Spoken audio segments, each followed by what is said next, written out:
Chapter 59. "My dear Lizzie, where can you have been walking to?" was a question which Elizabeth received from Jane as soon as she entered the room, and from all the others when they sat down to the table. She had only to say in reply that they had wandered about till she was beyond her own knowledge. She coloured as she spoke, but neither that nor anything else awakened a suspicion of the truth. The evening passed quietly, unmarked by anything extraordinary. The acknowledged lovers talked and laughed, the unacknowledged were silent. Darcy was not of a disposition in which happiness overflows in mirth, and Elizabeth, agitated and confused, rather knew that she was happy than felt it herself to be so, for, besides the immediate embarrassment, there were other evils before her. She anticipated what would be felt in the family when her situation became known. She was aware that no one liked him but Jane, and even feared that the others it was a dislike which not all his fortune and consequence might do away. At the night she opened her heart to Jane. Though suspicion was very far from Miss Bennet's general habits, she was absolutely incredulous here. "You are joking, Lizzie. This cannot be. Engaged to Mr. Darcy? No, no, you shall not deceive me. I know it to be impossible." "This is a wretched beginning indeed. My sole dependence was on you, and I am surely nobody else will believe me if you do not. Yet indeed I am in earnest. I speak nothing but the truth. He still loves me, and we are engaged." Jane looked at her doubtingly. "Oh, Lizzie, it cannot be. I know how much you dislike him." "You know nothing of the matter. That is all to be forgot. Perhaps I did not always love him so well as I do now, but in such cases as these a good memory is unpardonable. This is the last time I shall ever remember it myself." Miss Bennet still looked all amazed. Elizabeth again, and more seriously, assured her of its truth. "Good heaven, can it really be so? Yet now I must believe you," cried Jane. "My dear Lizzie, I do congratulate you, but are you certain, forgive the question, are you quite certain that you can be happy with him?" "There can be no doubt of that. It is settled between us already that we are to be the happiest couple in the world. But you are pleased, Jane? Shall you like him to have such a brother?" "Very, very much. Nothing could give either Bingley or myself more delight. But we considered it. We talked of it as impossible. And do you really love him quite well enough?" "Oh, Lizzie, I'd do anything rather than marry without affection. Are you quite sure that you feel what you ought to do?" "Oh, yes. You will only think I feel more than I ought to do when I tell you all." "What do you mean?" "Why, I must confess that I love him better than I do Bingley. I am afraid you will be angry." "My dearest sister, now be serious. I want to talk very seriously. Let me know everything that I am to know without delay. Will you tell me how long you have loved him?" "It has been coming on so gradually that I hardly know when it began, but I believe it must date from my first seeing his beautiful grounds at Pemberley." Another entreaty that she would be serious, however, produced the desired effect, and she soon satisfied Jane by her solemn assurances of attachment. When convinced on that article, Miss Bennet had nothing further to wish. "Now I am happy," she said, "for you will be as happy as myself. I have always had value for him. Were it nothing being but his love of you, I must have always esteemed him, but now, as Bingley's friend and your husband, there can be only Bingley and yourself more dear to me. But, Lizzie, you have been very sly, very reserved with me. How little did you tell me of what happened at Pemberley and Lambton? I owe all that I know of it to another, not you." Elizabeth told her the motive of her secrecy. She had been unwilling to mention Bingley, and the unsettled state of her own feelings had made her equally avoid the name of his friend. But now she would no longer conceal from her his share of Lydia's marriage. All was acknowledged, and half the night spent in conversation. "Good gracious!" cried Mrs. Bennet, as she stood at a window the next morning. "If that disagreeable Mr. Darcy is not coming here again with our dear Bingley, what can he mean by being so tiresome as to always be coming here? I had no notion but he would go a-shooting or something or other, and not disturb us with his company. What shall we do with him? Lizzie, you must walk out with him again, that he may not be in Bingley's way." Elizabeth could hardly help laughing at so convenient a proposal, yet was really vexed that her mother should always be giving him so much an epithet. As soon as they entered, Bingley looked at her so expressively, and shook hands with her with such warmth as left no doubt of his good information, and he soon afterwards said aloud, "Mrs. Bennet, have you no more lanes hereabout in which Lizzie may lose her way again to-day?" "I advise Mr. Darcy and Lizzie and Kitty," said Mrs. Bennet, "to walk to Oakham Mount this morning. It is a nice long walk, and Mr. Darcy has never seen the view." "It may very well do for the others," replied Mr. Bingley, "but I am sure it will be too much for Kitty. Won't it, Kitty?" Kitty owned that she had rather stay at home. Darcy professed a great curiosity to see the view from the Mount, and Elizabeth silently consented. As she went upstairs to get ready, Mrs. Bennet followed her, saying, "I am quite sorry, Lizzie, that you should be forced to have that disagreeable man all to yourself, but I hope you will not mind it. It is all for Jane's sake, you know, and there is no occasion for him talking to him just except now and then, so do not put yourself to inconvenience." During their walk it was resolved that Mr. Bennet's consent should be asked in the course of the evening. Elizabeth reserved to herself the application for her mother's. She could not determine how her mother would take it, sometimes doubting whether all his wealth and grandeur would be enough to overcome her abhorrence of the man.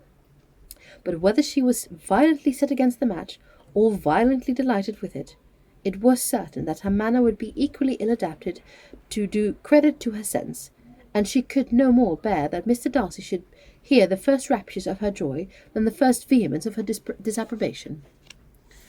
In the evening, soon after Mr. Bennet withdrew to the library, she saw Mr. Darcy rise and follow him, and her agitation on seeing it was extreme.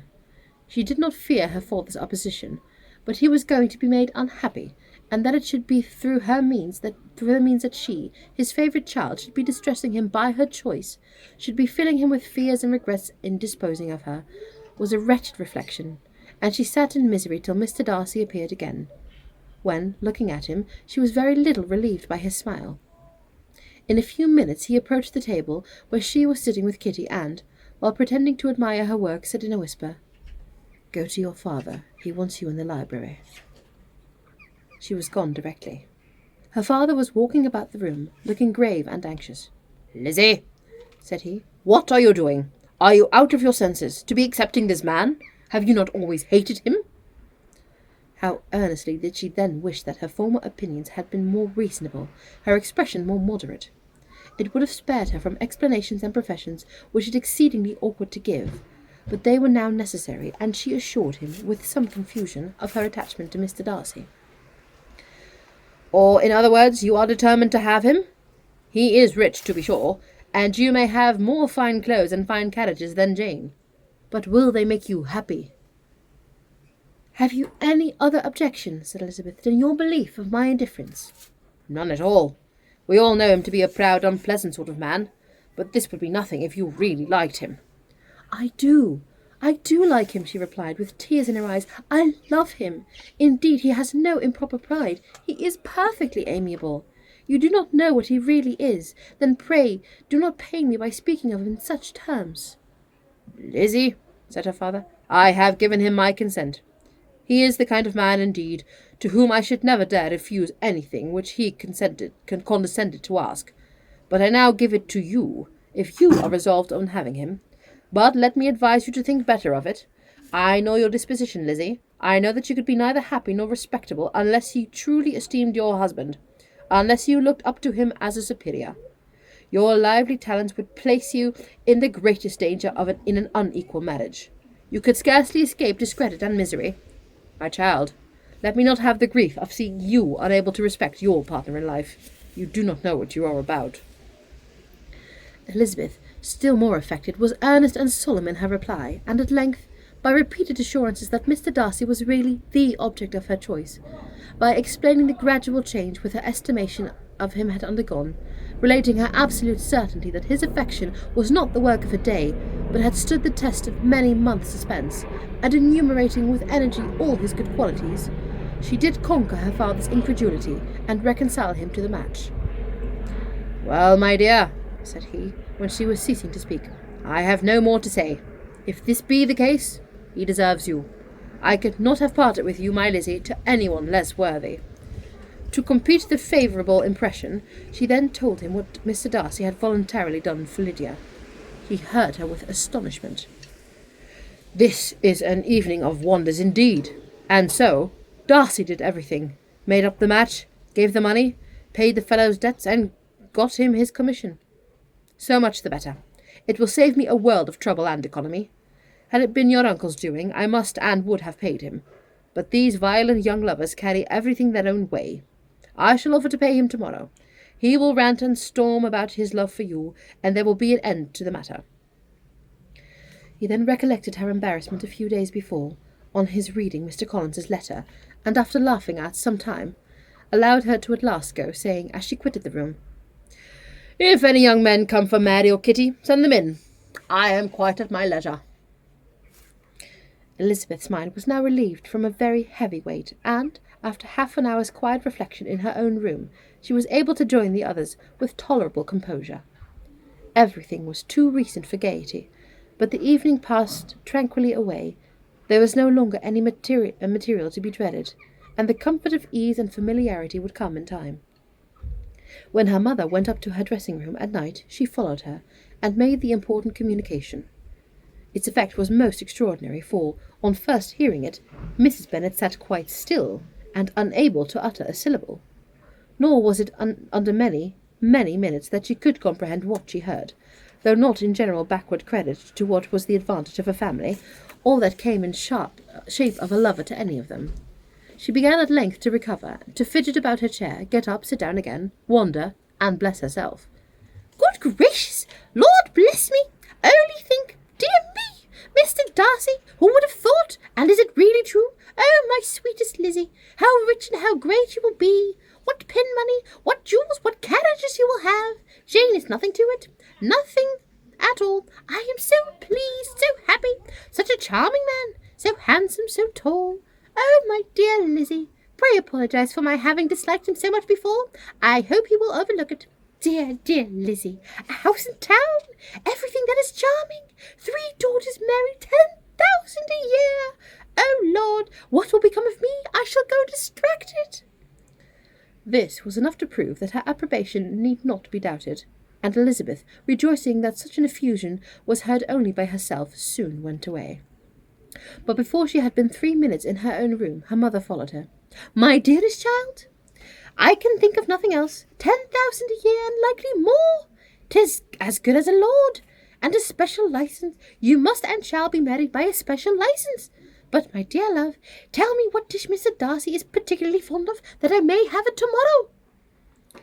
This was a sad omen of what her mother's behaviour to the gentleman himself might be, and Elizabeth found that though in the certain possession of his warmest affection, and secure of her relations' consent, there was still something to be wished for. But the morrow passed off much better than she expected, for Mr. Bennet luckily stood in such awe of her intended son-in-law, that she ventured not to speak to him, unless it was in her power to offer him anything, or mark her deference for his opinion.